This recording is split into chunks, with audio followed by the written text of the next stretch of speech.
Good afternoon. Welcome to the City of Urbana Arts and Culture Commission meeting on Tuesday, December 12th, 2023, beginning at 4:30 p.m.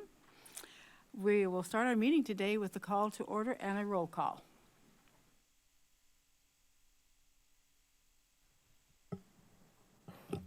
Lori Fuller, Present. Alicia Rodriguez, Present. Sarah Buckman, Present. Barbara Hedlund, Present. and Mark Anthony Makem. Present. Next item on the agenda is the approval of minutes of the previous meeting. I believe we need to take these in two separate votes, or can we combine both of them together? Do we have a motion or any discussion about the previous minutes that we weren't able to vote on because of attendance? Anybody have any questions or recommendations? Rob? Motion to approve A the motion minutes. to approve. I'll say aye. Aye. Aye. I'll second it. Thank you. Sorry, I'm getting ahead of myself already. We have a second from Mark Anthony Yes. Mason. All right. Now we have a vote, please. All in favor, say aye. Aye. All in, any? That was unanimous. Do we have any additions to our agenda today? No additions to the agenda. Is there any public input for today's meeting? No public input. Okay. Then we get to the good stuff, the presentations. Today we have some grant presenters with us. The first one to present today will be Chris Hughes regarding the Secret Garden CU. Welcome.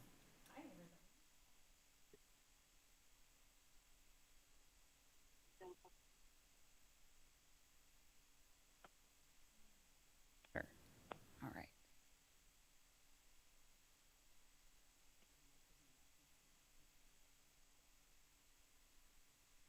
Okay, so my grant was titled Capturing the Community Through a Collaborative Collage, a Natural Portrait of the Community. I want to start a little bit circling back to prior to this grant. I'm not going to give you my life story, but I think it all comes full circle. I started doing art in this community in 2016, and for me, the highlight of it was absolutely connecting with our community members, and that includes artists and just the public that was there to support us as artists. And that was something that I really enjoyed. And then the pandemic hit, and I had to find a way to still support that engagement that I think we all craved during it, as well as the public kind of, I think, looking for that engagement with artists that we couldn't have any longer. And so my daughter and I came up with an idea to do what's called an art and seek. We based this off of some other really high-profile artists that were on Instagram that we love to follow. What this looked like was we would make poem riddles, and then the riddles would kind of give you clues to the location of the art. Here you can see it's at the baseball field, at one of our local parks. And we would have folks, we would release those on Instagram, and they would go and they would, whoever wanted to, they would go out and they would use the clues, guess where they were, drive around and try to find them. And so here's some of the winners for that.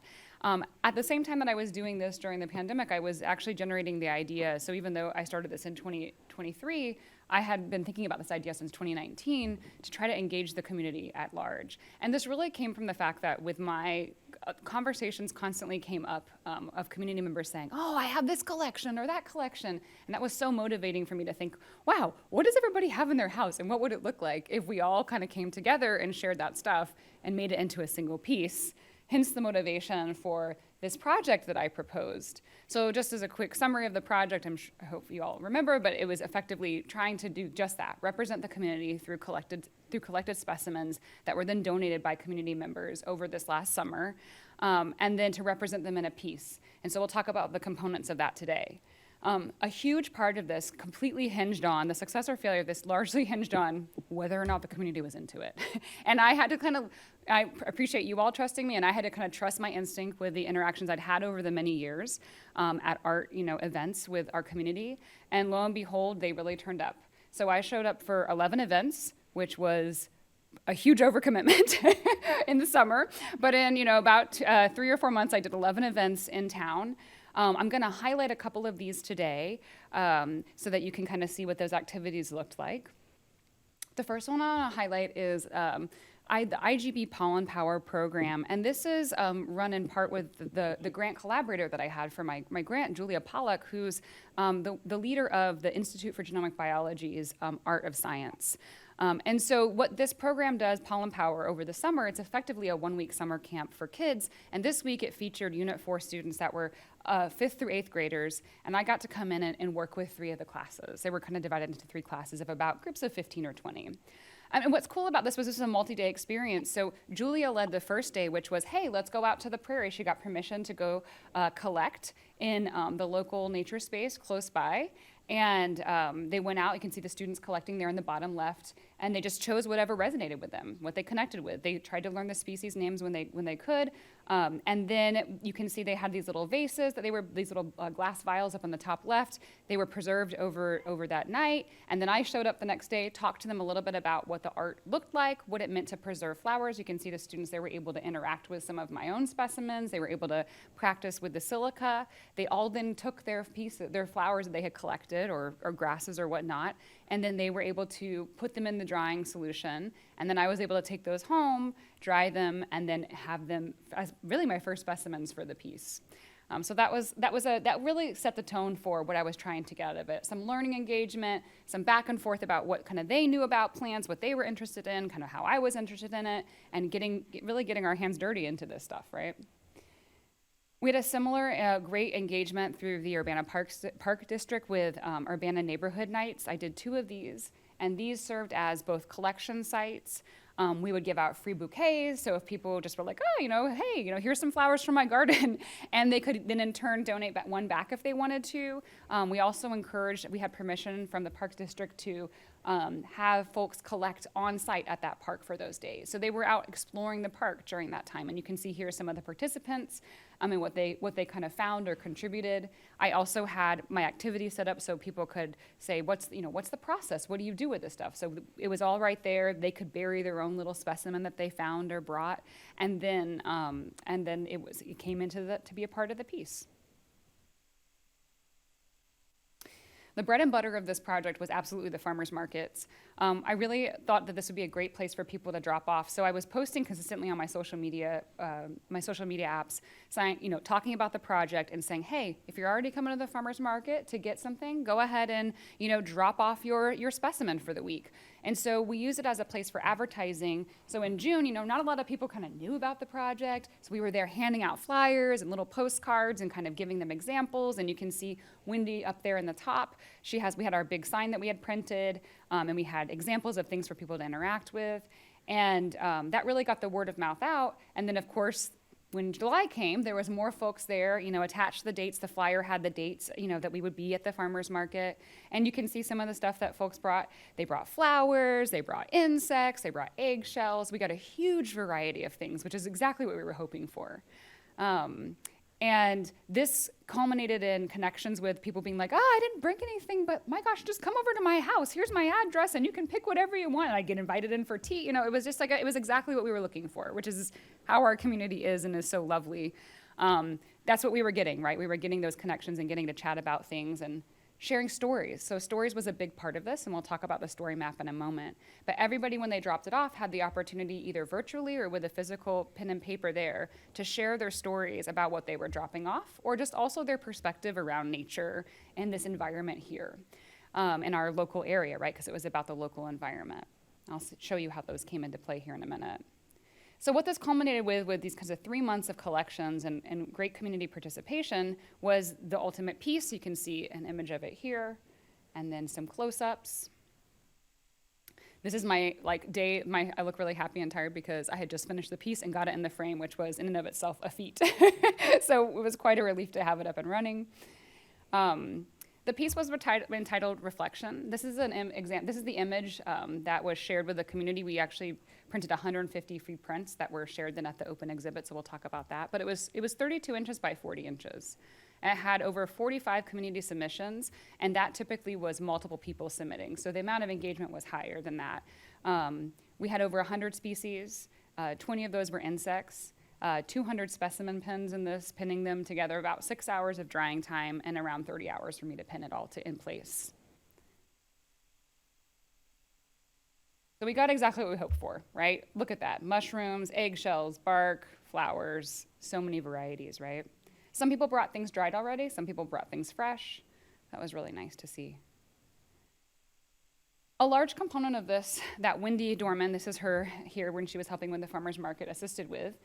She's a grad student on campus and she studies thinking about information maps. And so we worked with her and got her paid as part of the grant funding to make a companion to the piece, to really highlight the story. So it wasn't just about the nature. We really wanted to represent the community both in the piece with the physical items, as well as through thinking about geographic space. And so every green tag on here is a location of somebody who participated.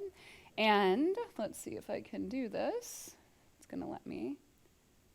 So there's an interactive story map. This is the link that was accessible, is still accessible and was accessible during the exhibit. It goes into a little bit about the project, but the most important thing is it's interactive. So you can click on a particular one and it highlights it up. So she says, they were exploding around my mailbox, right? Oh, you guys can't see this. Oh, let me see if I can probably maybe, let's see. I might only share like one screen at a time. I'm not sure how to get out of presenter mode. That might be part of what the issue is. Yes, that was it. Okay, there we go. So you can see here, you can click over. And here I found pretty flowers in our yard. My mom told me about the project and I wanted to do it, right? She talks about the flowers that she likes. You know, some people just put what they were. This was a bouquet that was associated with the master gardeners. Here's somebody on a walk with my cup of coffee, laying on the ground in perfect form, as if his time had come and peacefully lay down to pass away. So people really wrote, you know, nice, lovely things. You know, there were some nice, thoughtful things there. And it really allowed the community, they didn't donate the chicken. They donated the eggs from the chicken. Very key point here. And, but it allows us to kind of associate, right? Each element in the piece has its own story and is represented by its own community member. And so people were able to volunteer, like whether or not they wanted to put their face in this. This was up to them and their image. And so, yeah, it was something that we could kind of move around and kind of see, you know, what our community represents.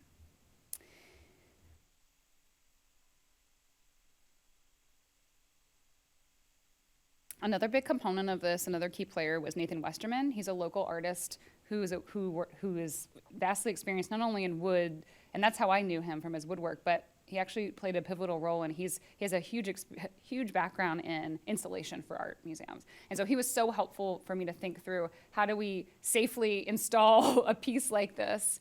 And he hand-built this frame, which was great because the size of the piece, when you get that big, you really need quite a deep frame, because otherwise it just looks flat, right? So the bigger you go, the flatter it looks, unless you have that depth. So he was able to accommodate that. And we got some really nice museum quality glass in it, so it didn't even look like it had glass. In fact, the first person who came started to touch it was like, oh, and I'm like, please don't touch it. I didn't say that, I'm thinking like, why are you touching it? But it also like, hey, we tricked you and you thought you could, you know, like it was really good quality. So we really appreciated his craftsmanship on that. I want to talk a little bit about the exhibit. This is still going on for a couple of days. It's running at the Anita Purvis Nature Center.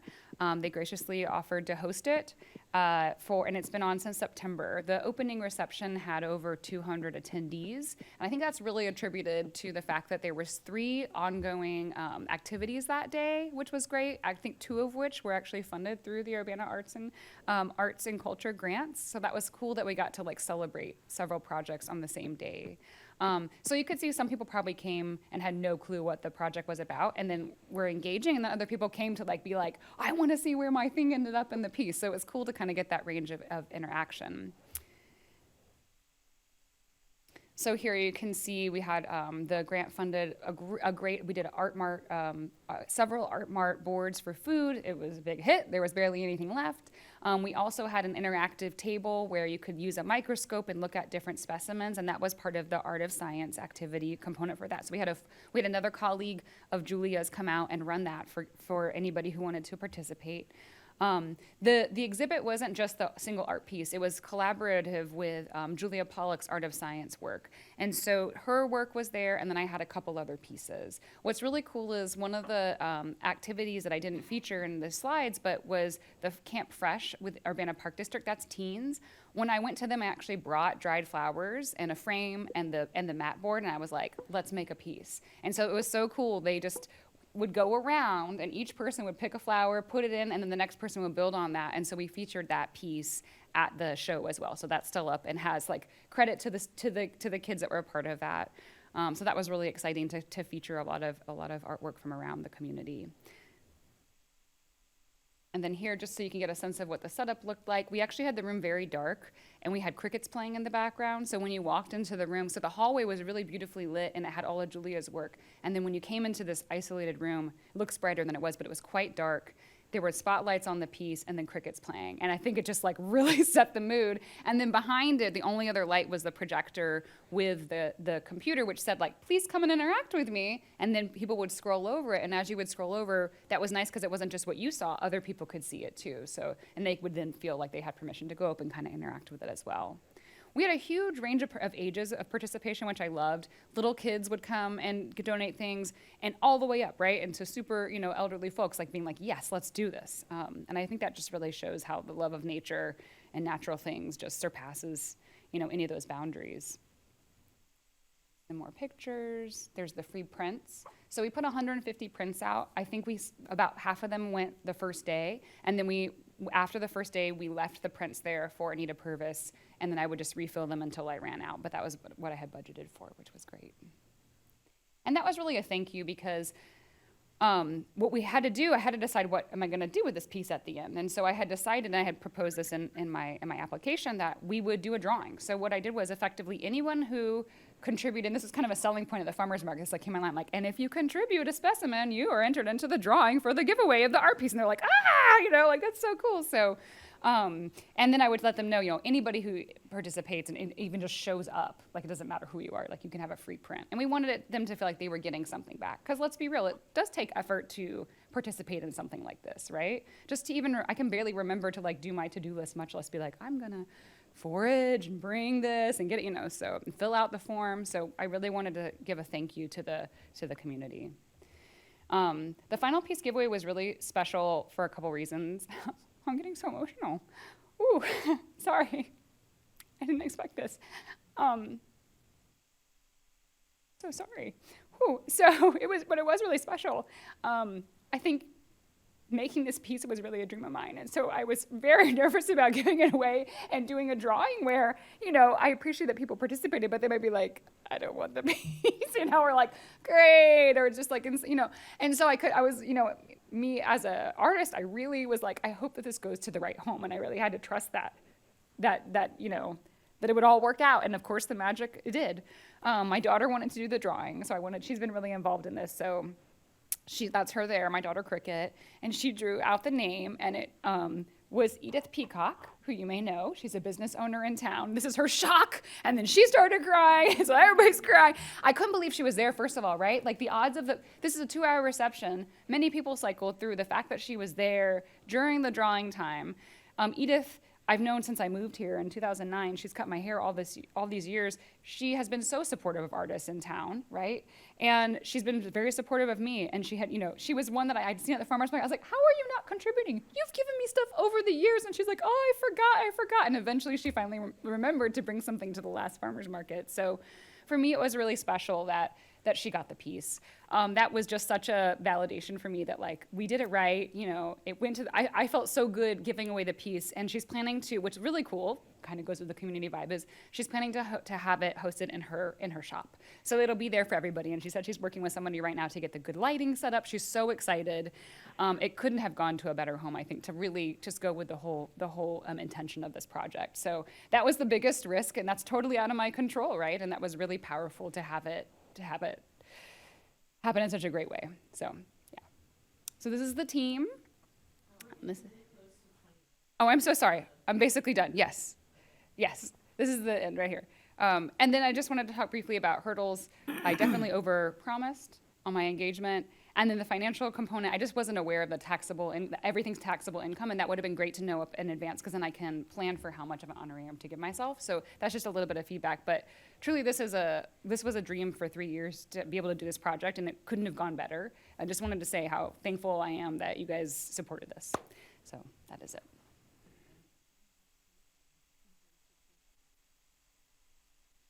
Questions? Photographer. That was my husband who took that picture, yeah. But the rest of it's usually me with all these, right? So. Hi, this is so wonderful. Thank you so much. We saw the piece in the Native Purvis. I started being part of the Natural Area Studies group, where it's mostly older folks who hike around and learn about the wonderful nature in the area. And we were going into the Native Purvis Nature Center. And we saw, I was like, wow. We were just like floored. Yeah. It was amazing.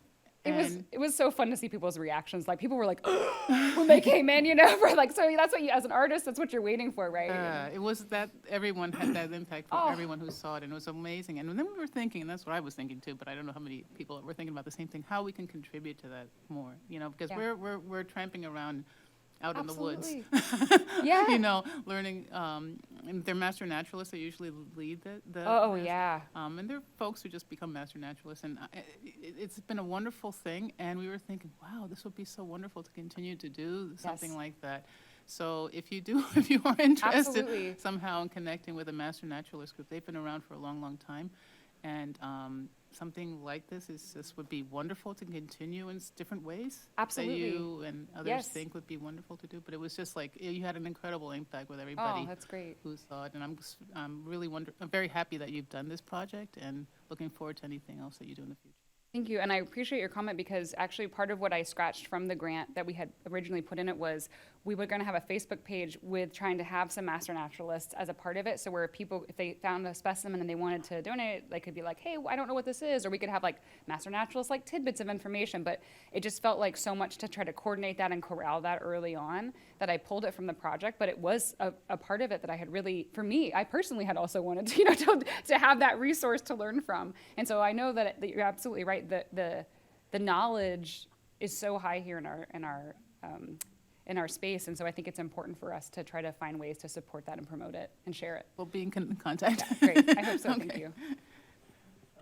I would just like to say that, I think COVID has done some horrible things for us, but one of the benefits, this is a great example of, giving us a chance to kind of take a step back and say, how can we really, work on our community in a way that's beneficial for all? And you did such a fantastic job with that. Thank you.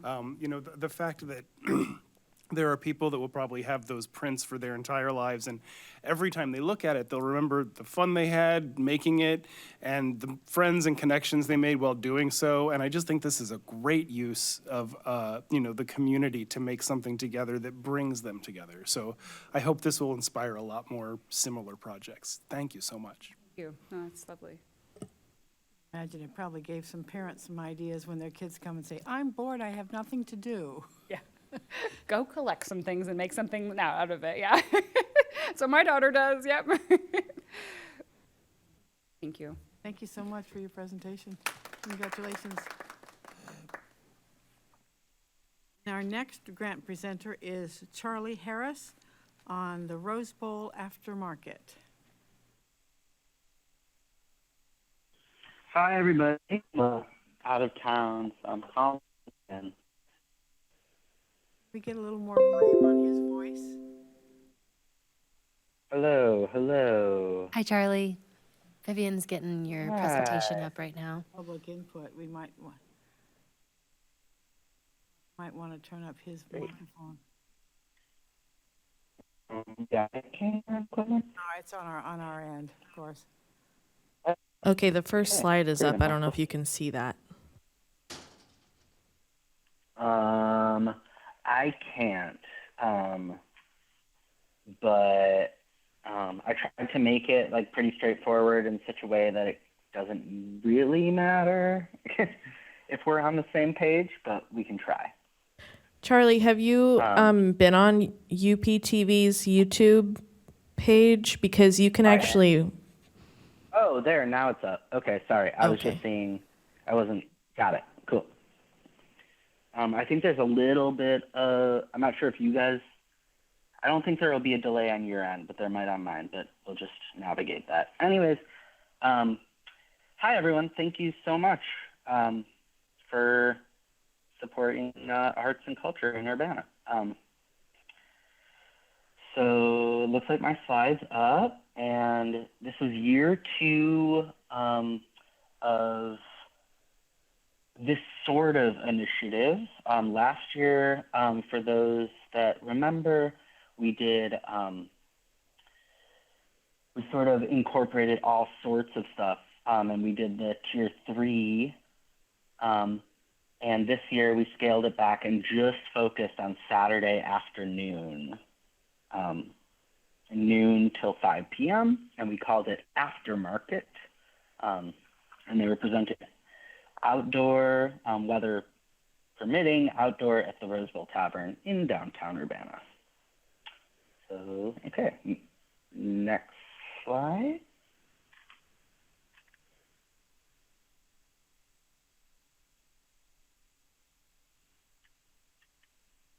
Is that working? No?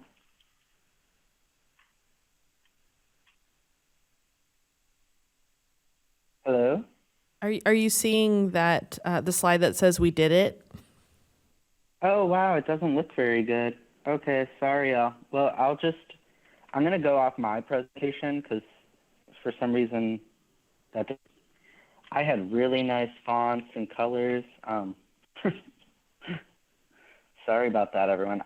I'll just be sure to be very thorough in the slides of the reference. Hopefully the photo came through. I think that's probably the most interesting part. Okay.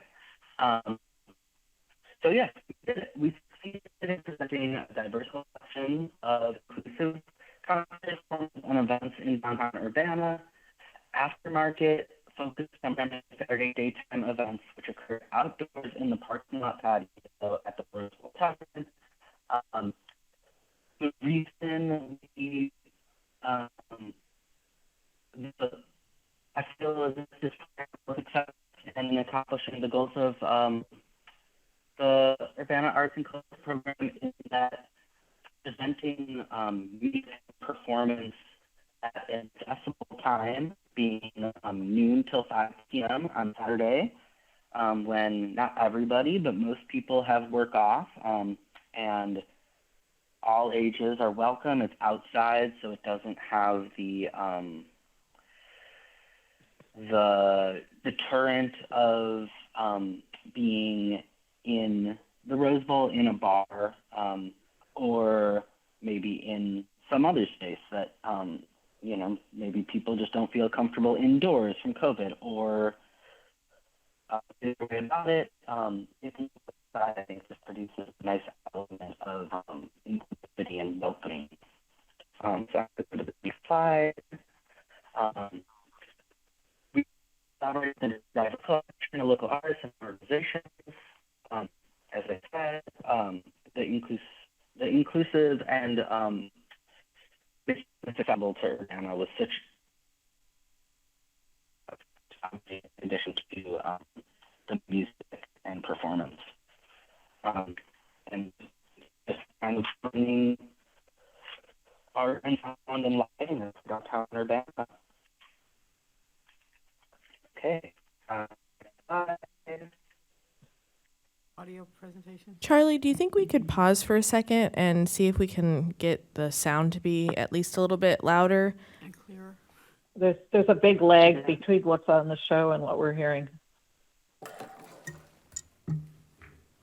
Okay.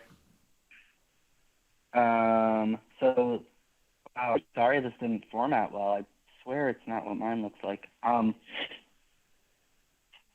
I can Wireless signal at this try. time of day.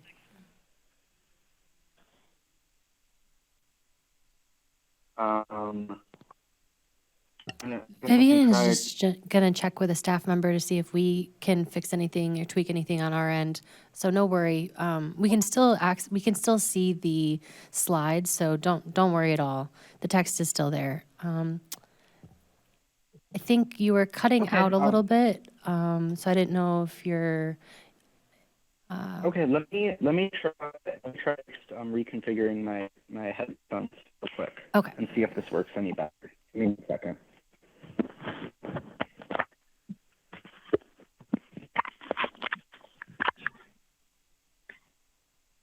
Hello. Hello. Can you hear me?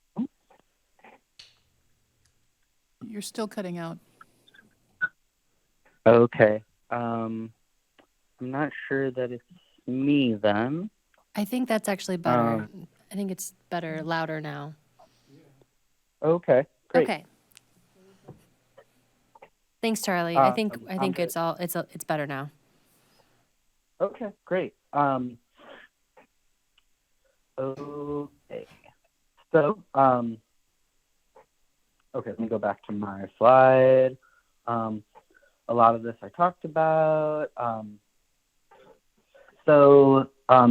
Summary of the program, so everyone knows exactly what it was.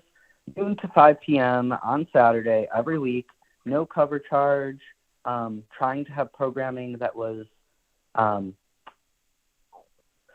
cast a wide net, I guess, in terms of who would enjoy it. Not anything that was too loud or too niche in an effort to just have,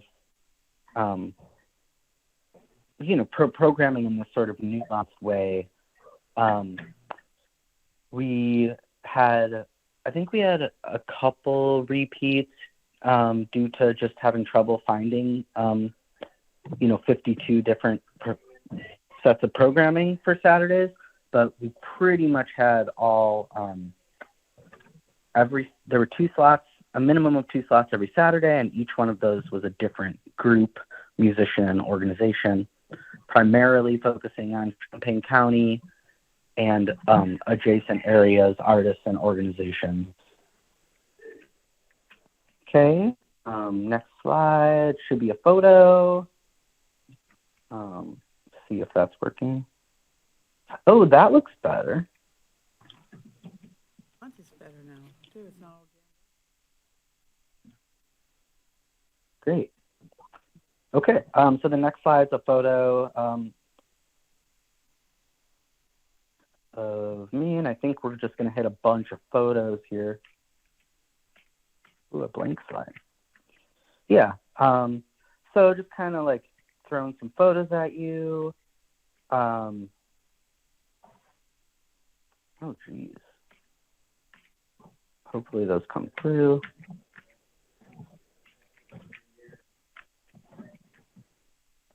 Yeah, photos of the events.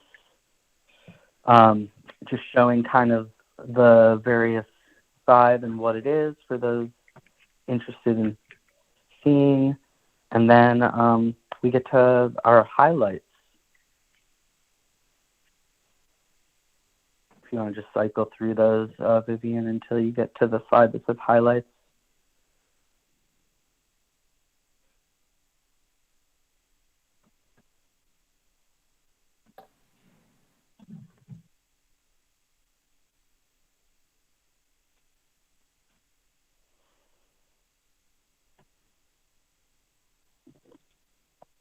All right.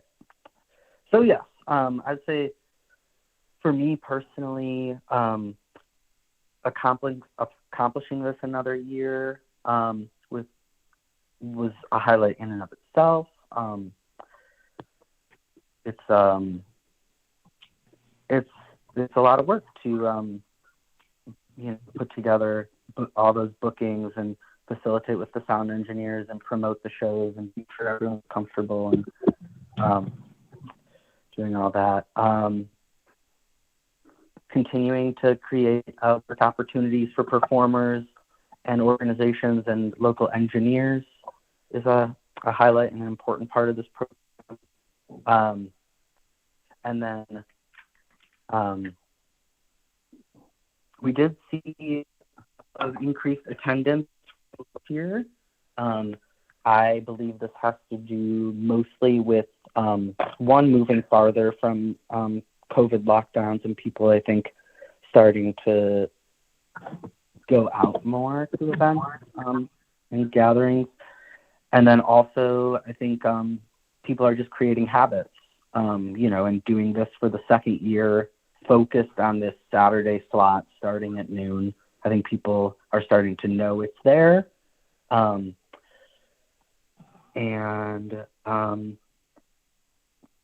Between that,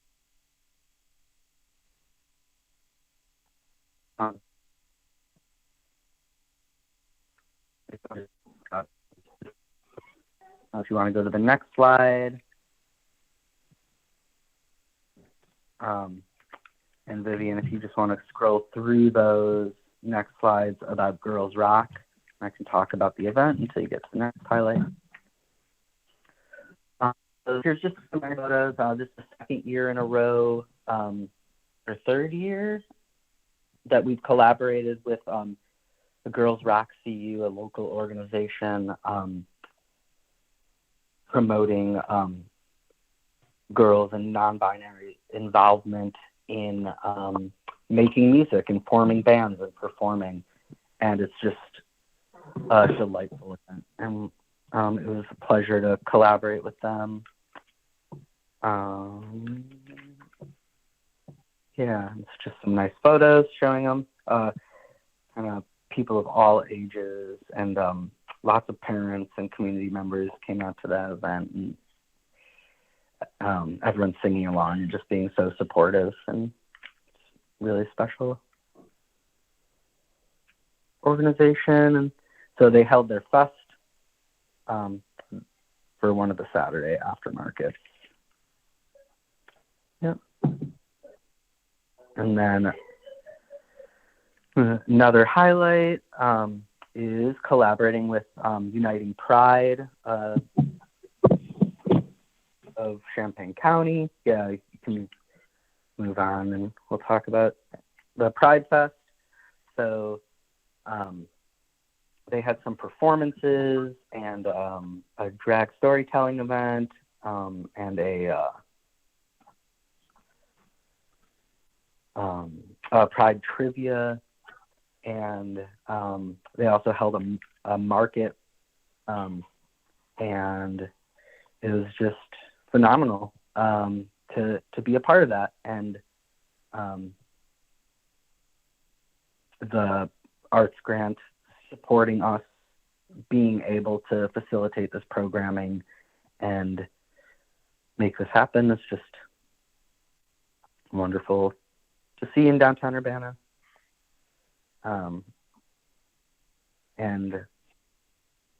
Always fun to just have lots of activity, and there are info booths and makers and people selling stuff. Really fun.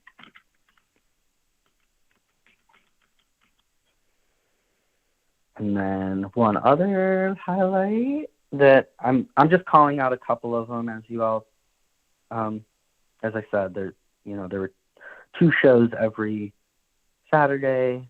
These were just 2 bigger events. And then I do want to highlight just one more show that I really enjoyed, which was actually our first concert, which was a local group, the Pawpaws, that does kids music. So in contrast to kind of a lot of our programming, which was kind of appealing to all ages, the Pawpaws really were doing a kids show, and that's how we kicked off the first week of May for this program. And it was just really fun to, we got a nice spring day, and they set up on the floor and brought coloring stuff for the kids, and there was a hula hooper, and that was just a nice touch.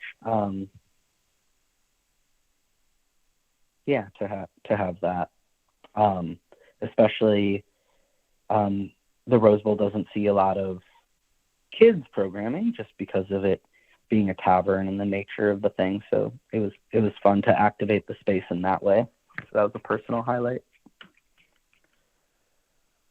Okay, moving on. What did we learn? What's next? What can be improved on and expanded? Just a slide prompting myself. And I guess I'm just going to use these prompts and talk about it. like I said, in year 2 of this series, people seem to be catching on, forming habits around, oh, downtown Urbana, Saturday afternoon, there's something to do. And I think that has had an impact on the increased attendance this year. Something I did notice, which is, I'm sure, no surprise to people, but our best attended events were always centered around collaborations with other organizations. The more promotion, the more mobilizing people for a cause or for something really special and unique always kind of had the biggest crowds and the most vibrant events in that way. However, the sparsely attended concerts were still delightful. Something that I'd like to see if this project continues is trying to further have cross-promotion and marketing collaborations to help get more people out, to continue supporting the arts. Last year I had some trouble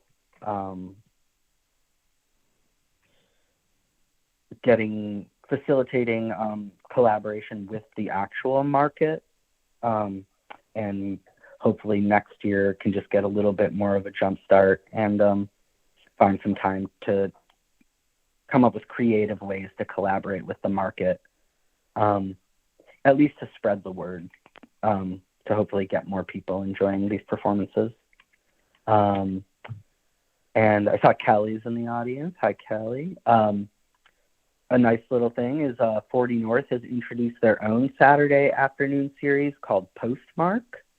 And so hopefully we're going to see from that and maybe other people a continued activation of Urbana daytime on the weekends of downtown Urbana.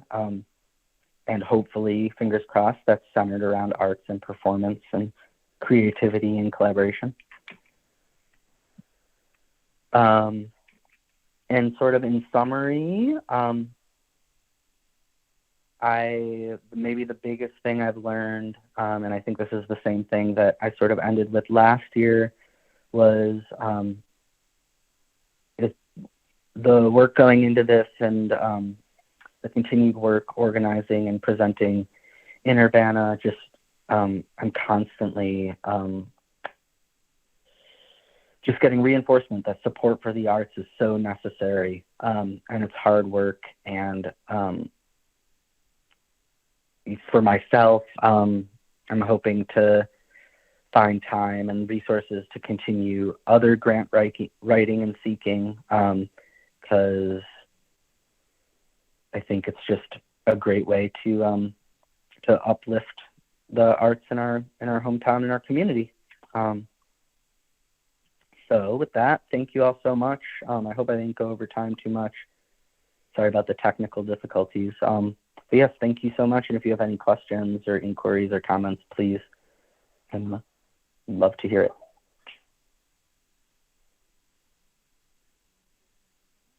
Thank you, Charlie. Congratulations on pulling all of that together. It's a lot of work to do. I've done it myself, and I know how hard it can be to get people motivated, but once they get involved, they really want to be a part of something. Yeah, it's been good to see, and it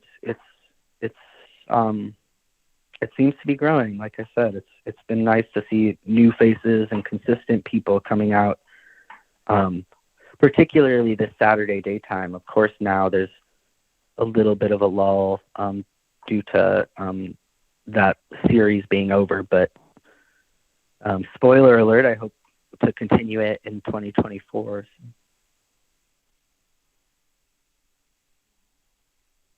Yeah, thank you again, Charlie, for everything that you do for community programming and the arts in Urbana. And I think it's really great to see all those photos of collaborations that you've been working with this past year. So I think it's also great to have events after the market to kind of keep everybody in Urbana and continue programming on popular Saturdays. So thanks for everything you're doing. Thanks.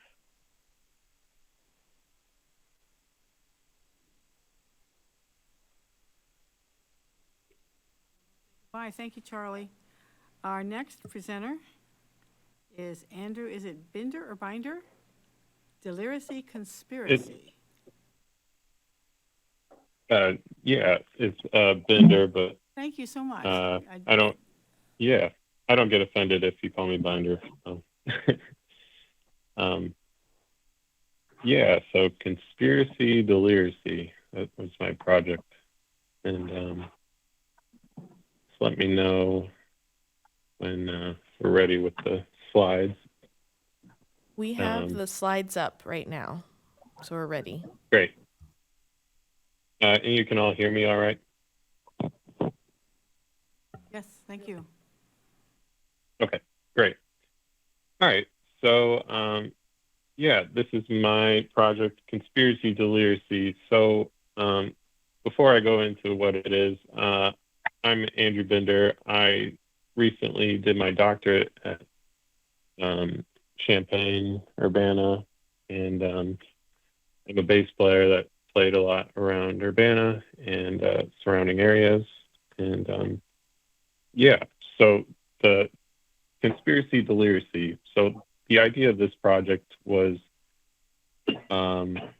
a music project to, and you can go on to the next slide if you haven't already, but it consists of all original modern jazz music influenced by popular conspiracy theories. So half of them are about, Bigfoot, the moon landing, stuff like that, wacky stuff like that. And then the other half are based on conspiracies about musicians, which I'll touch on in a little bit. But the music and the group is kind of a statement on today's era of misinformation, as I call it, with the internet and people taking what they want to hear and using it to support their narrative.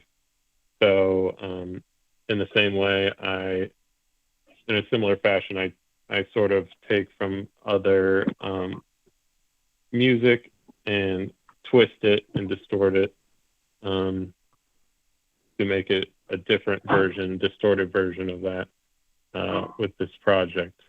And which I'll discuss a little bit more in a second, but I really wanted to feature the Urbana area resident musicians that I met while I was there. Brian Stark, who now lives in New York, and he's also been part of done some Urbana arts projects, as I'm sure you all remember. And Justin Dyer, Frank Niemeyer, Jose Gobo, Bert Reeder, Max Ozawa, and myself. So the resulting compositions that I made are as follows. So Squatch Watch, which is inspired by Bigfoot. Stevie Isn't Blind, inspired by Stevie Wonder. Mandela Effect, which is a conspiracy. It's kind of like false collective memory.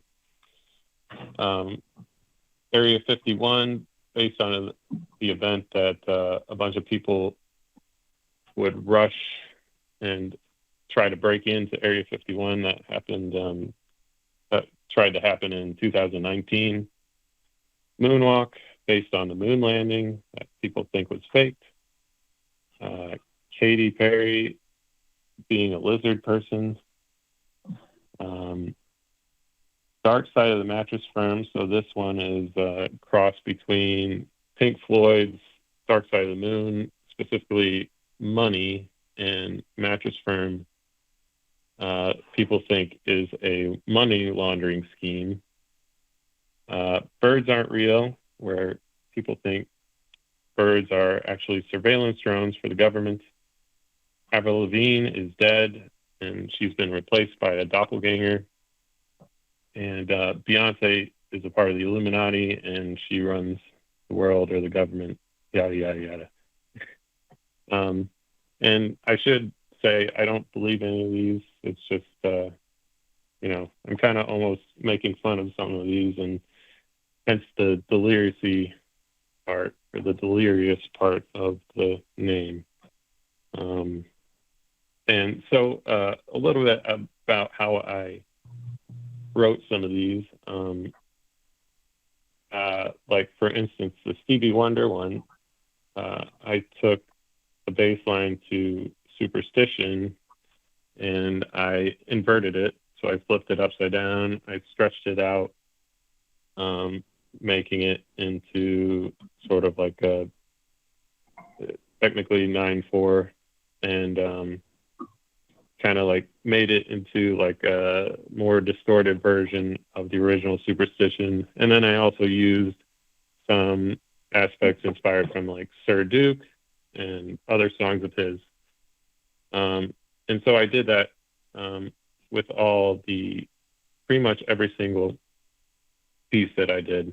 And again, going back to taking this information,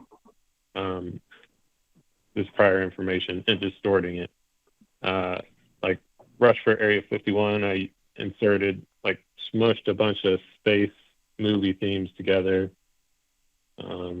Katy Perry, I have a bunch of Katy Perry songs matched up with Herbie Hancock's Chameleon in a way.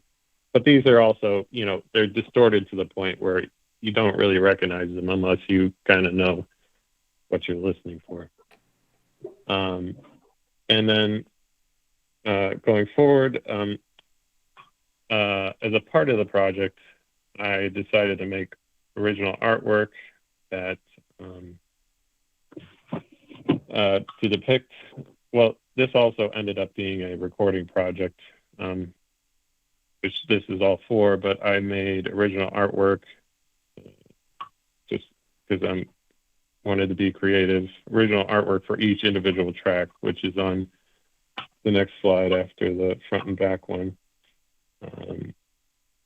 And kind of leaning into this collage aspect that's often associated with conspiracies. And I'm not really an artist, but I just kind of went for it.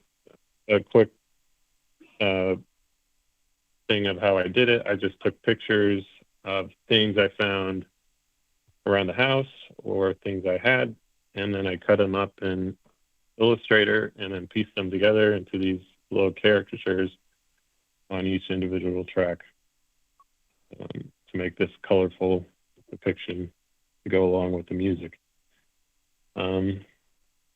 Right, next slide. So after this, there's a few clips of the performance, which come from the entire recorded performance, which was at the Rose Bowl Tavern on a Wednesday, October 11th. And the performance was about 2.5 hours with the presentation. And the presentation was talking about briefly how I went about composing the pieces, as I just discussed, and then saying how to write like a conspiracy theorist, essentially. That was the catch. But which that'll be later. But I'll have these clips, a few of these clips played. About 1 minute I picked out from the performance, and 3 of them. So if you want to play them, Vivian.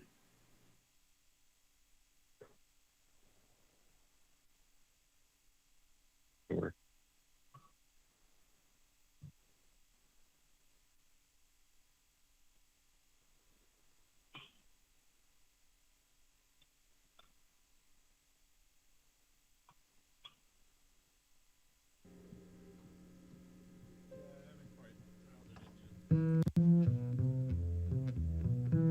Oh,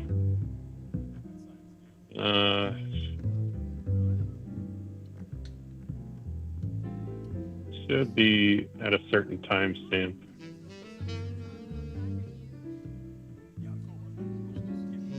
Could you give me an idea of where that might be? Because I don't think it is letting me. Yeah, it should be. I have it at 7 minutes and 30 seconds. It should be. Sorry about that.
Okay, probably good on that one.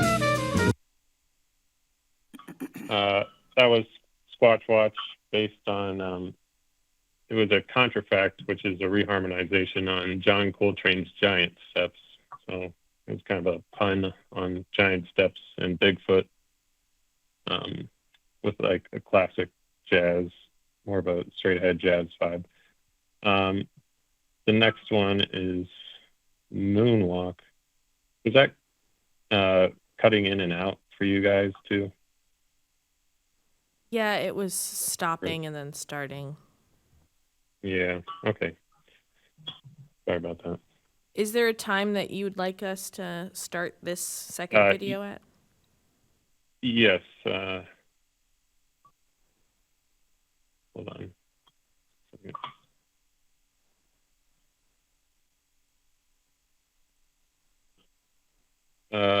It should be 55 minutes, 15 seconds, I believe.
Okay, that's probably good.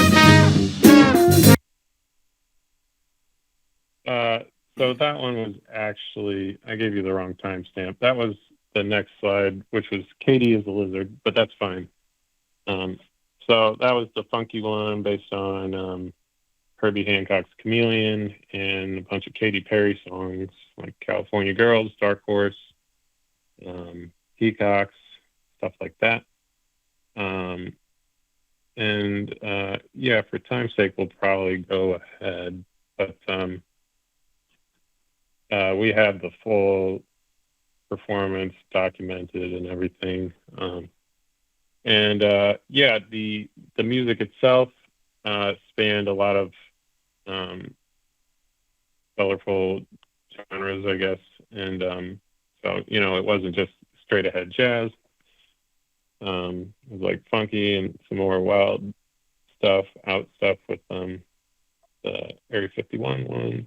And to do that, because of that, I tried to make it so it sort of had something for everybody to catch on to and enjoy, and then maybe help them think of listening in a different way, both musically and then maybe in a way of how they view conspiracies or information. Okay, so for the workshop aspect of the presentation, this slide is basically the sheet that I gave out to everyone that came in, and quick and dirty tips on how to write like a conspiracy theorist. And good composers borrow, great ones steal. Igor Stravinsky famously said that. And I'm not going to go through all the points, but these are just the points I went over, and I showed specific examples from the pieces alongside the stuff that I was influenced by. And these were meant to be for musicians of any skill level. So, for instance, you could take a chord progression. There's a lot of pop songs today that are just only 4 chords, and they use the same chord progression. So that's an example of stealing a chord progression and then making something your own on top of that. It doesn't have to be as complicated as what I did. Just different ideas on how to, learn by example, learn by others' examples, and instances of that. And making adjustments to that and melodies, moving it around in certain ways, stuff like that. And I guess let's go on to the next slide. It was so this is just a breakdown of the expenses. $250 for commissioning the music, $50 for me organizing the group, organizing everything, $200 for RBTV for photography and video. The big number for the musicians, we had to put a lot of time into this music because it was pretty hard, pretty difficult. But at first they were kind of like, I don't know about this thing. This is kind of weird. But then everybody was really buying in by the time we were getting the music down, and the money really helped make that possible. Because, getting 7 people together in a room is hard enough as it is. And when they're musicians, it's probably even harder. And then I promoted some online via, for instance, Facebook and stuff like that, and put flyers around town. And then the final was for some printing for music and for the handouts. And so the outcomes of the project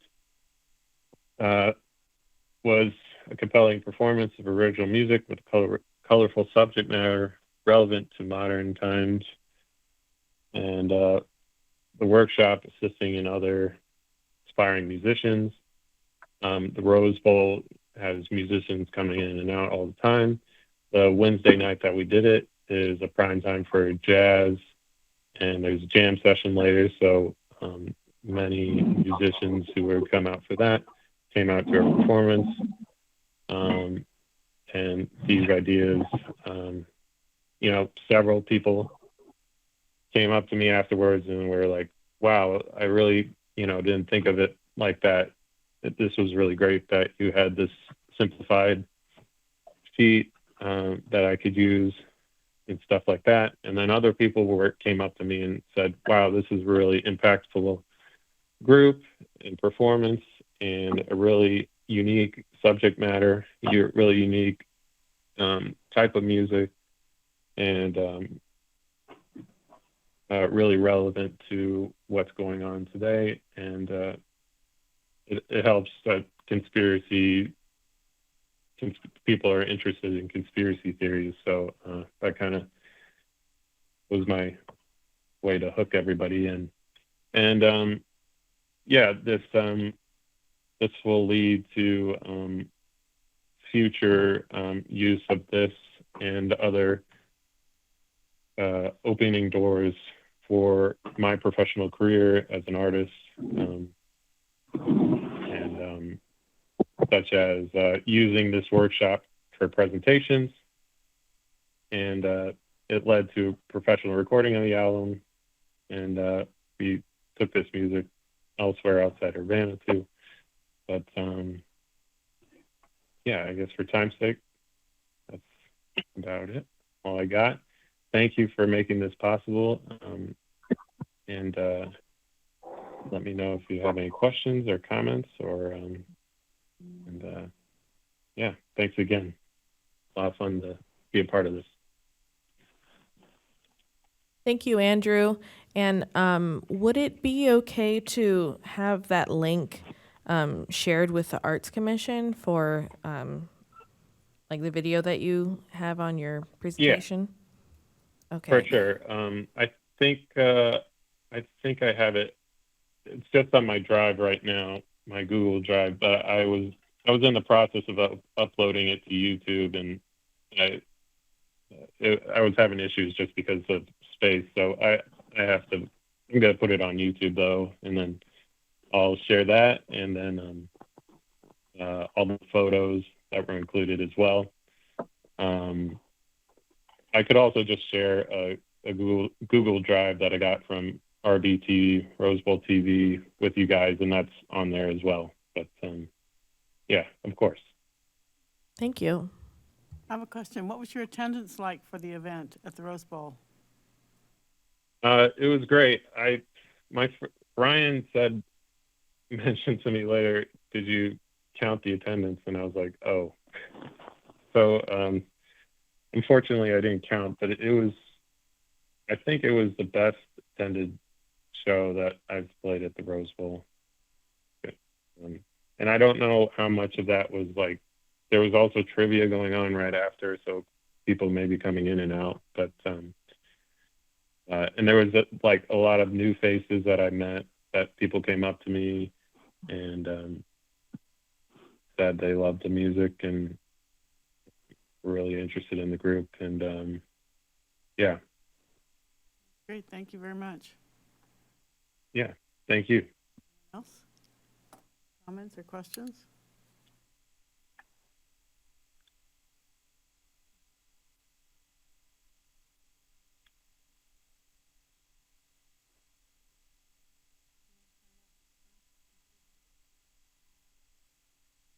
Okay, thank you so much. Bye-bye. Bye. Thanks We have again. another presenter to share with everyone today, Michelle Olson from ArtWise. Hi, can you tell me when you have the slides up, please? Yes, and we've got a starting screen, almost ready to start. Perfect, thank you. I got a feedback on the regular feed, so I'm just going to go tell you next. Okay. Vivian's working on it right now. It should be just a second. Okay. My name is Michelle Olson, and I'm a senior citizen. For probably 25 years, I've been working in the field of literacy and art, mostly with money from the National Endowment for the Arts and the Illinois Arts Council, and also Illinois State Board of Education. Our program was try to work with teachers to get them to incorporate the arts in their classrooms to help start at an early age. So we did institutes for teachers. Eventually, resulting in the Urbana School Arts program. One thing that occurred to me when I was working was that when I went into the schools, principals came up to me and they said the students involved in this program are better writers. They're more talk about images, and I thought, this is a literacy program. It's not just about art, it's about learning. So as I grew and my parents grew older, I thought this should be something we might include for seniors. Working with the arts gives a chance to be able to explore a vocabulary, a chance to talk about things. You'll notice with seniors, a lot of times they forget details. How many grandchildren do you have? Programs always ask them things that make them that can make them uncomfortable. When you look at a painting, when you look at art, it takes you away into another world. So I tried it at an assisted living program. You can see in the first slide I had brown hair then, now I have white. But what I wanted to do, if you go to the next slide, is just try this out on the general senior Urbana seniors who seem a little bit disaffected by our arts community. We have one community that goes to Cranard all the time, goes to the museums, and we have other people that are a little bit shy and uncomfortable about being able to talk about art because they're not artists or they don't have the background. So we publicized through the Urbana Library that we would have this program called Art Wise, meaning you would learn about art as you are wise. And so we came up with the idea with Urbana Free Library people saying, are you interested in art? You want to talk about art with your friends? You want to try to make art? The idea, it's going to demystify the arts for them. So you don't have any experience, and I didn't want any hot shots in there. I wanted people who felt they really wanted to know about art, but were not necessarily, artists themselves and didn't have backgrounds. So the Art Rise program introduced senior residents to different styles of art. And what we did was use a model that had been developed over the years of looking at art, being able to understand the language that we use when we talk about art, and to give seniors a really safe place to talk about art and also to make art. And it was really curious, the people that I attracted. I had a librarian, I had an art historian, I had a woman who teaches classes on Zoom to the Ukraine, all that were interested in art and really shy about it. In the summer program, we had 5 2-hour sessions at the Urbana Library. They donated the classroom space. They were just lovely. We had 10 participants that registered for the course. It was a really little room. There was a waiting list of 10 interested seniors, and we had classes all summer long. Can you go on to the slide that has the people with looking at a painting, please?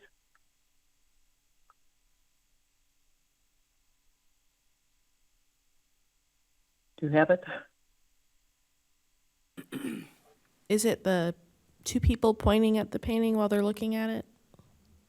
They're pointing at the painting. That's it. Okay, then I'll say next. Okay, so I had a grant from the Illinois State Board of Education through the University of Illinois to work with our Champaign-Urbana County teachers teaching art, and was a lucky recipient of 75 prints of art, of masterpieces of art.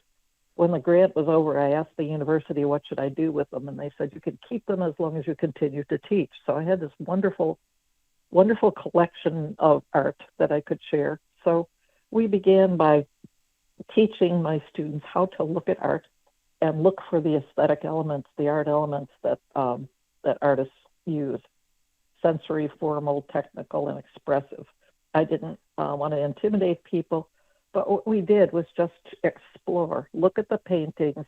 If you go on to the next one, with class 1, people drawing, we're looking at different elements of art in the painting and then turning around and creating art: line, shape, form, color, texture.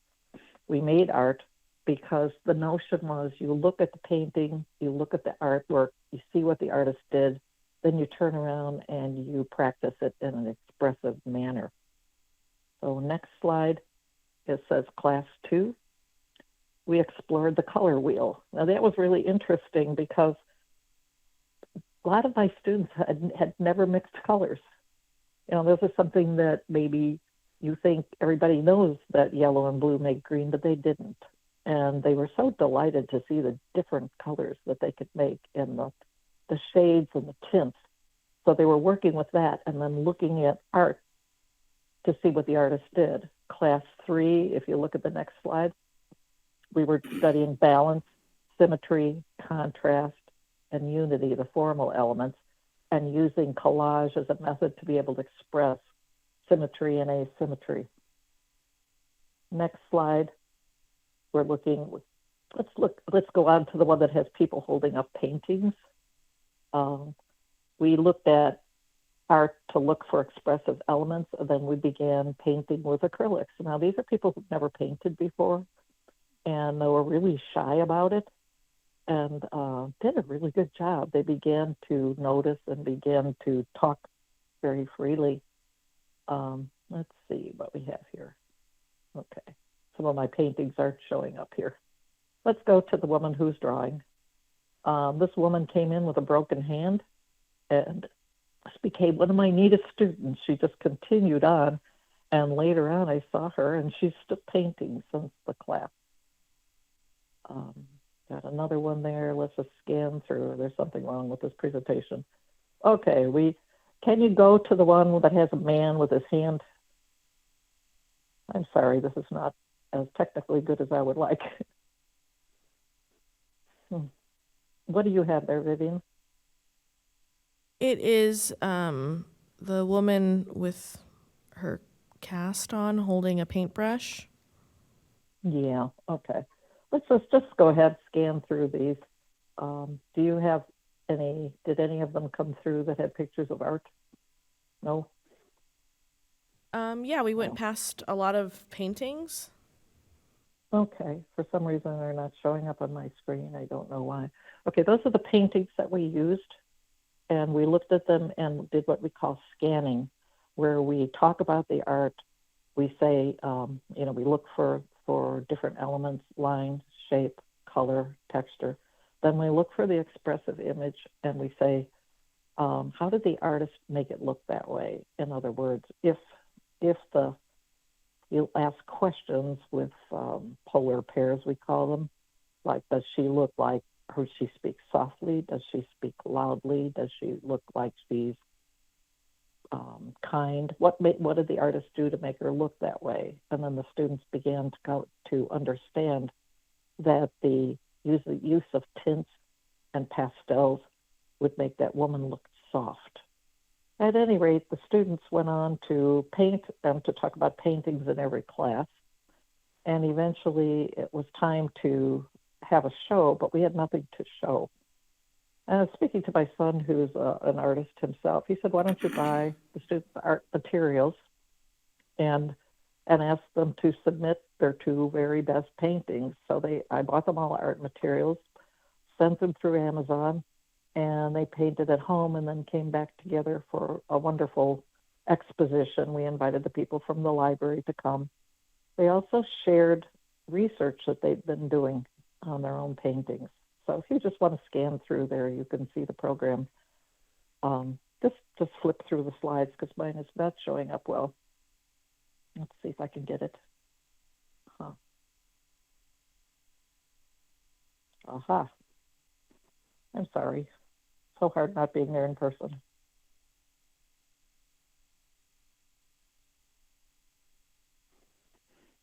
At any rate, it was a success. It wasn't a new program. What it was a new thing for me to be working with more able seniors. I had been working with seniors in assisted living. Amazing what kind of language came out of the class and how much involvement. One of the activity directors began to cry when she saw students having a big argument about whether abstract painting should be allowed. They thought there should be a law against it. And it was a really, really fun conversation that went on. But the people that I had in my class were much more with it and said that they were feeling a lot more comfortable when they were painting. They were looking at the elements and saying this is what an artist must have done. So I thought this program was a success.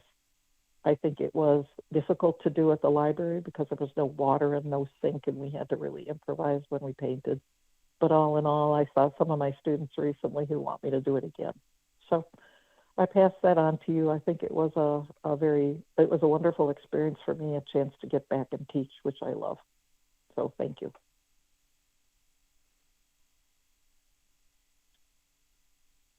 Thanks, Michelle. You guys have any Comments from the questions? committee? Questions? I would just like to say that, it's wonderful anytime you can see people who are a little shy about it being, welcomed into the arts and finding a safe space to do that. And it seems like you really created an environment and a process by which they could feel confident and comfortable creating the art. And that's just fantastic. And the results are beautiful. For sure. Pretty outstanding. If you saw our first class where everybody was took home their paper towels because they thought they had pretty colors they mixed. So we went from that to actually create. They really did this so much on their own. I was really thrilled. So thank you. Thank you for this opportunity to share this and really to explore this research in a little bit different way. Champaign-Urbana is such an arts-rich community, but there are a lot of people who feel disaffected. And seniors most of all. Either you're always attending the openings and know about them, or you feel like you might not look very bright if you go. So I think it's an entree into a new idea. Thank you so much. I have a quick question. It looks like a great program. Have you kept in touch with the artists to see if they're continuing to do some art on their own? Yes, they are. I saw the woman that has the dress with the lemons on it. Because both she and her husband were participants, they got double the art materials, so they threw a party, a painting party for all their friends, and taught them techniques that they learned. Wonderful. Another woman actually started to look at art lessons online, and then when we came together, she brought her examples and then showed the others how to look up different ways to paint. I was at a lecture at Alice Campbell Hall and saw one of my students. She said, ever since I got my art, I've been painting and painting and painting, because I gave them like 12 flat canvases to work with. So they're still working at it. Some of them actually had gone off into photography because I had them look through their cell phones and take some pictures of floral scenes so that they could then create their own images instead of working with a pattern. And some of that was really good. There's one person that was not as excited about his painting, but his photography was fabulous. So he learned how to see. He learned how to make a photo that was balanced, and he learned how to capture the color and the contrast. So I felt it was successful. Wonderful. Thank you.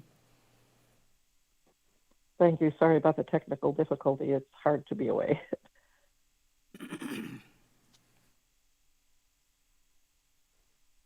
Thank you so much. We wish you all the best Okay. and enjoyable holidays as well. Thank you. You too. Our next item on the agenda today is the staff report.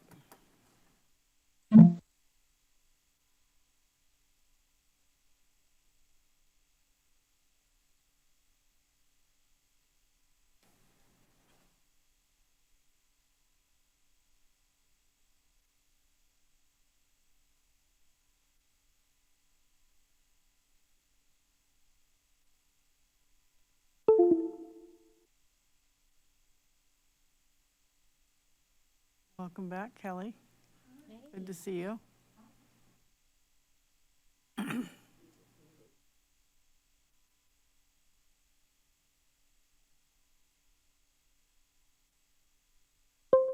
then they wear out after a while. Right.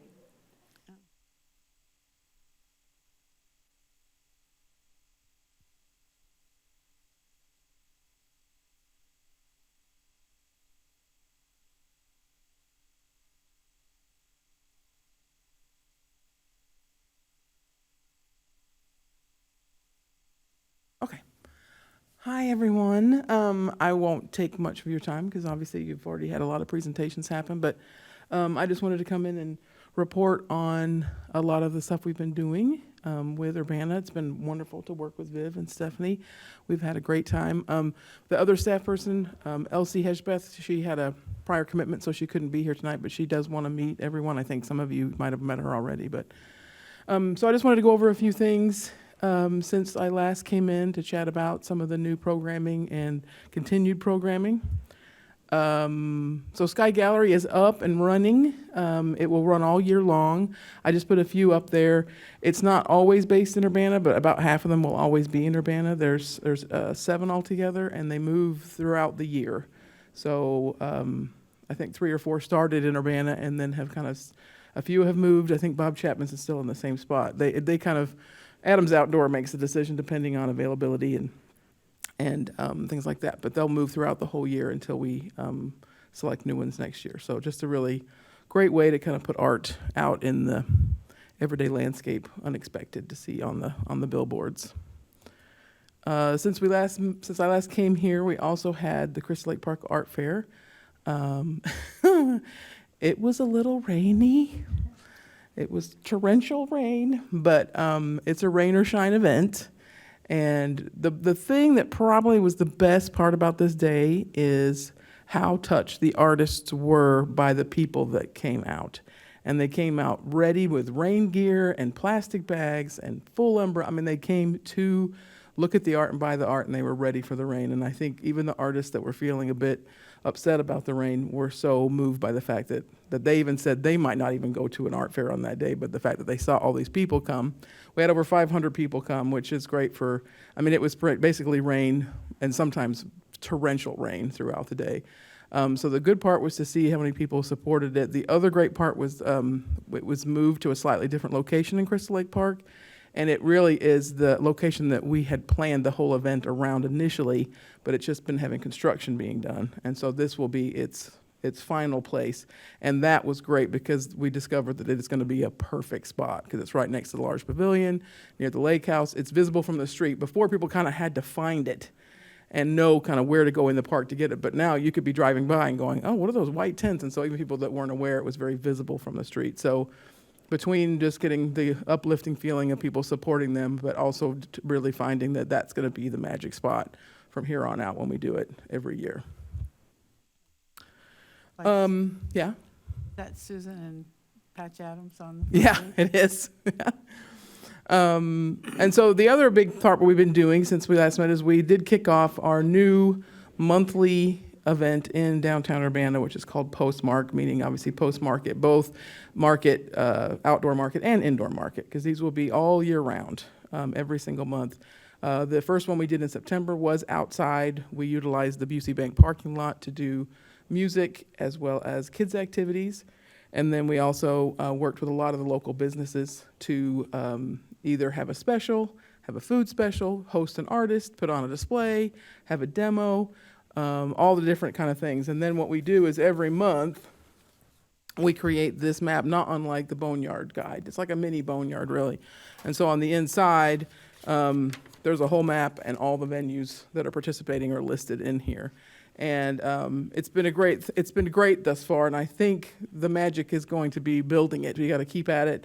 We're noticing even more now. People are starting to recognize it, knowing it's going to happen. And then we've added a couple of components, like on that slide, the bottom left there, we created these little outdoor sandwich boards so that we could put those outside every single venue, so that once we went inside, the last couple of months when it's been colder, we're inside. Those can then be outside to when people are walking around, they can find their venue. We also added last month a new incentive, which basically we prepared raffle boxes that go into each one of the venues, and people can go around and they can enter once at every venue. And then each month we pull a name, and that person wins a $50 gift card to the participating venue of their choice.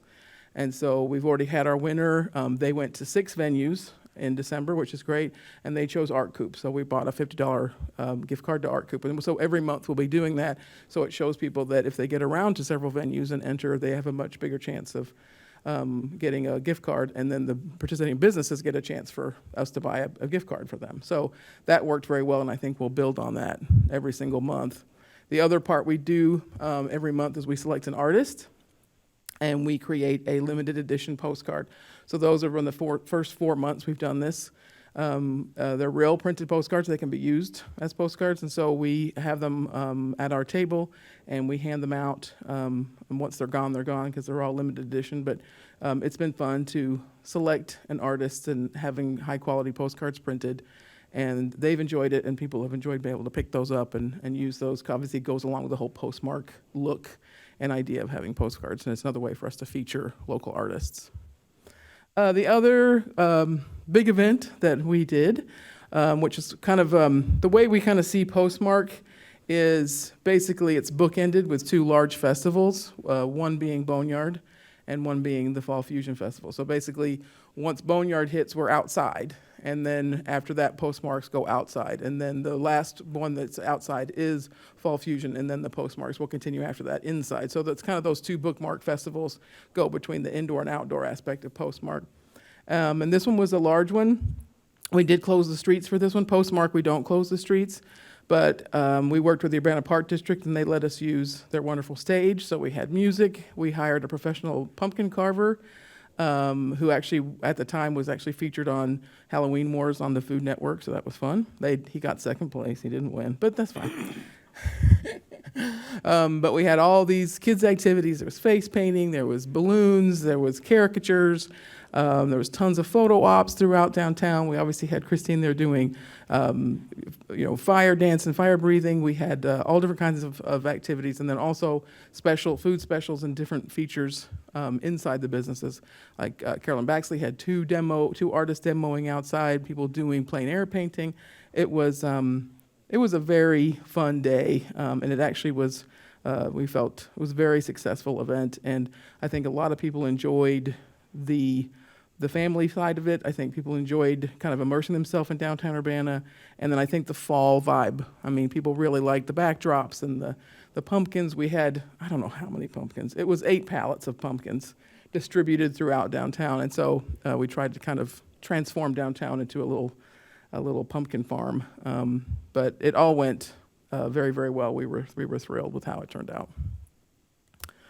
A couple other things I wanted to discuss a little bit. We also helped do the call and coordination of the art show that rotates at Busey, right down here.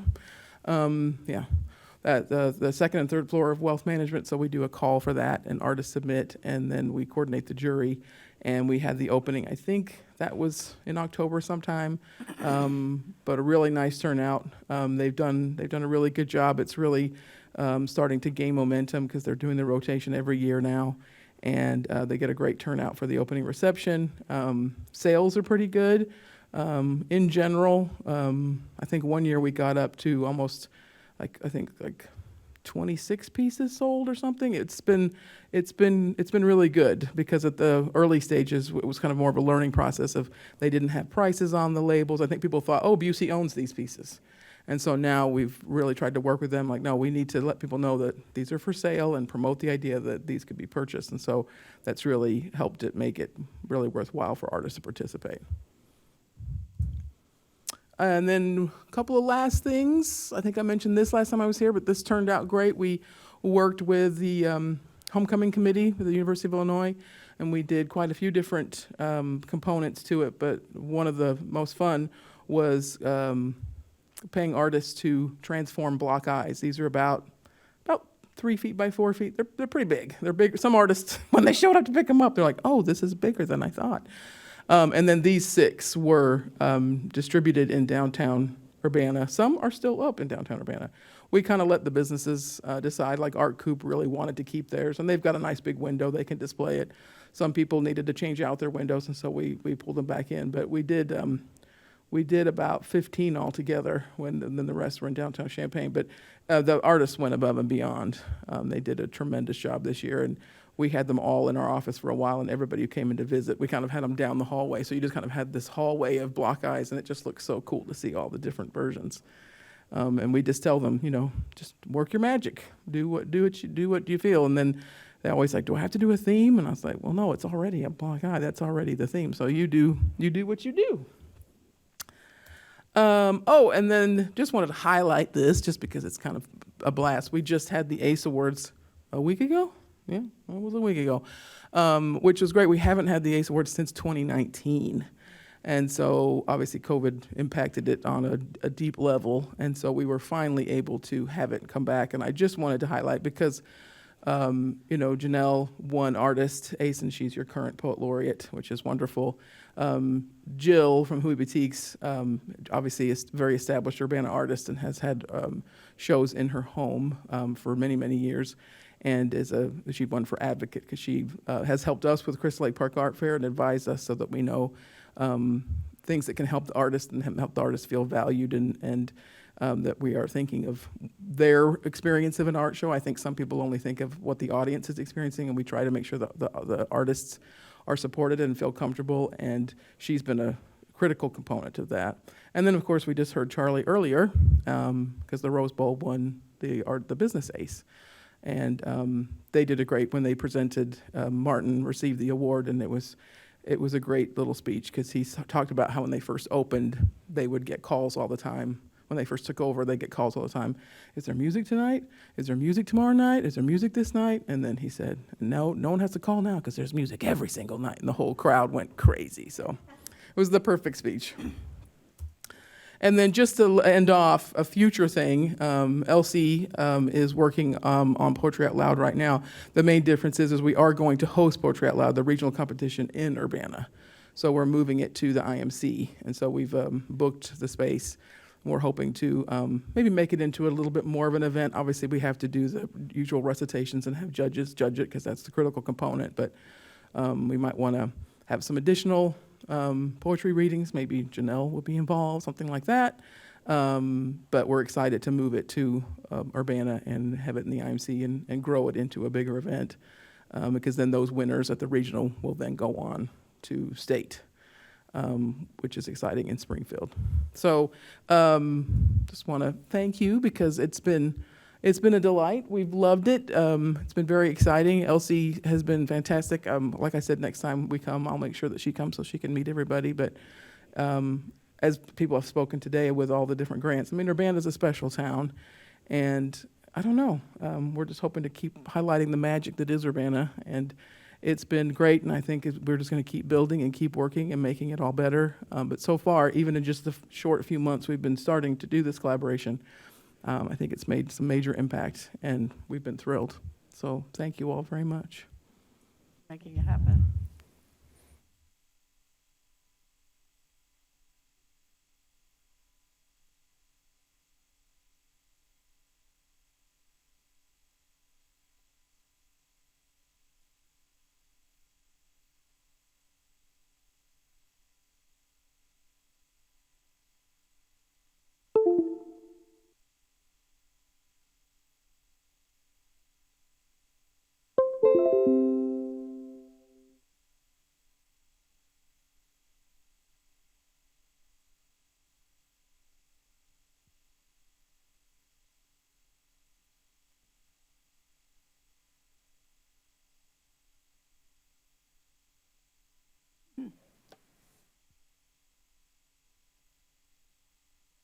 Right. I have just some updates of programming that happened over the past few months and then, or just a couple months, and then also some upcoming events. But I wanted to start off with the most recent event that we had featuring our Poet Laureate Janelle Davenport Pleasure. And Sarah and I worked diligently on basically showcasing what we're doing in Urbana at Allerton. So would you like to expand on that? And I can kind of flip through some of the photos. Sure. Yeah, so it was a really nice night out at Allerton. They had just put all their lights up. Janelle had done a really good job selecting various poets. Some even traveled from Louisiana and the East Coast to perform, so that was really great. And we even had Mark Anthony Macon perform for us. And it was coordinated with Allerton. They also offered folks a free glass of wine with their registration, and everybody was given watercolor materials so that they could draw as they as they heard poetry. So it was overall a really great night, and I thought it was a really interesting venue to do it, because I know that Janelle had wanted to do more. So thanks again to Vivian for helping put that together. And yeah, and then Jake Fava also performed his songs, and overall it was just a really nice event. They probably had like 50 different Christmas trees set up all around Allerton, so it was definitely festive.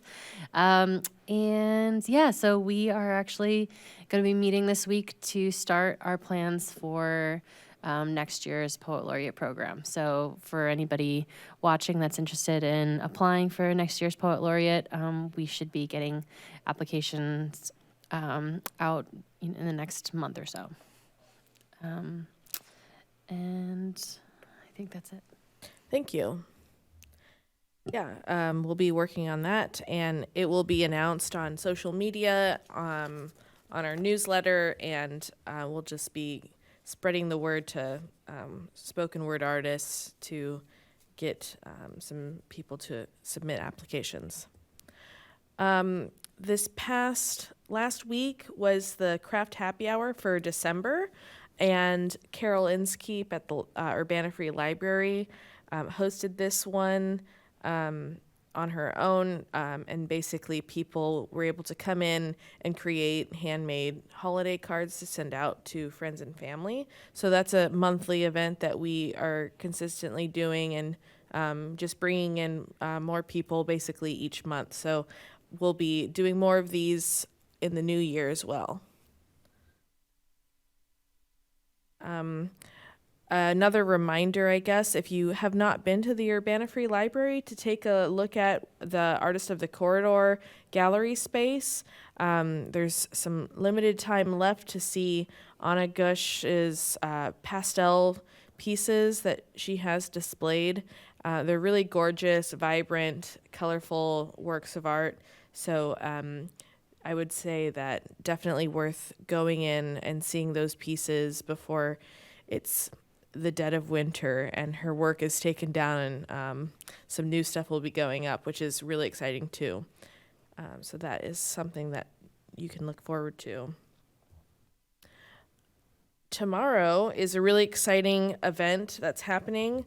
The University of Illinois College of Fine Arts is teaming up with us, the Urbana Arts and Culture Program, and we have developed this new initiative, which is the CU BIPOC Artist Collective. And so within that, it's basically consists of quarterly meetups where BIPOC artists can network, discuss the future of arts in Urbana, the community.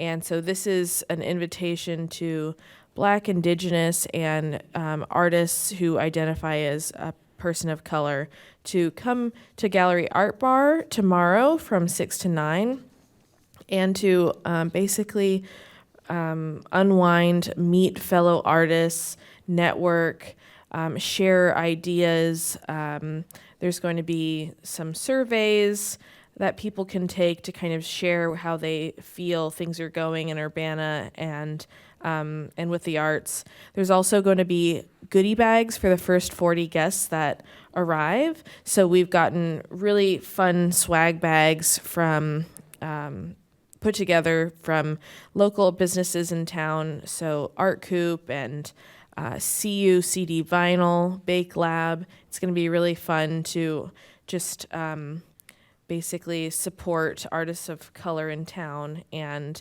we look forward to seeing what the turnout is tomorrow, and then just planning the next one. So if you or a friend or an artist who identifies as BIPOC, we would love to have you swing by and introduce yourself to other people in town. So yeah. Tonight, right after this meeting, the Station Theater is having a holiday market with some local artists and some food vendors. More holiday markets, which is awesome. This is the first annual holiday local band merch mart that is being put together by some local music acts and gallery art bar. So some of the vendors include Afro D and Global Soundwaves, Clayton Burke Band, Emily Howe, Grace Slush, The Joy Machine, Modern Drugs, Sweet Milk, Ultraviolets, UC, and more. So this is a really interesting holiday market where you can go and support your local bands by buying their band merch, which is super cool. So a good idea to buy gifts for the family who are into rock bands, maybe. And this is the last weekend coming up for Riggs German Christmas Market at Riggs Brewery.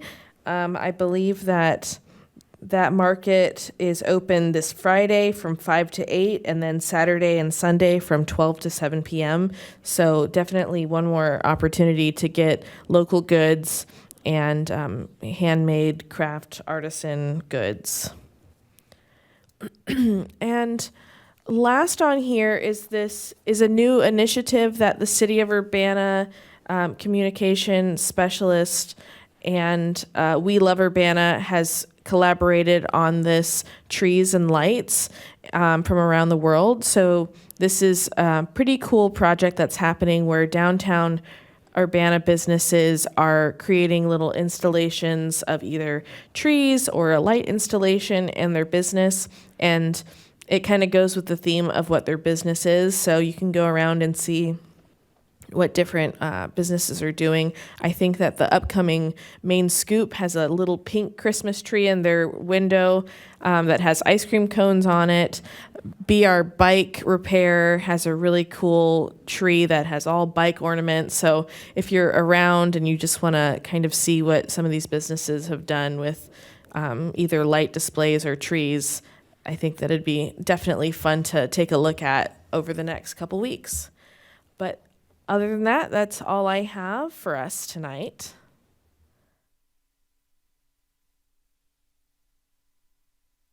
And this will be our last meeting for 2023.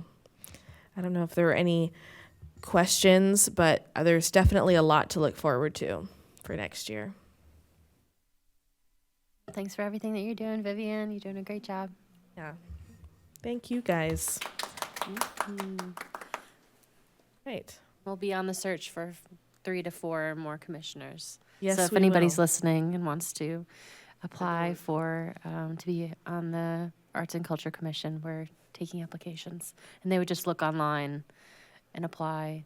They would go to the Yeah, Arts if and Culture anyone's page. interested, they can look online. They can definitely email Urbana Arts and Culture. They can reach out on social media if they'd like, but an application can be filled out and we can take a look at those. All right.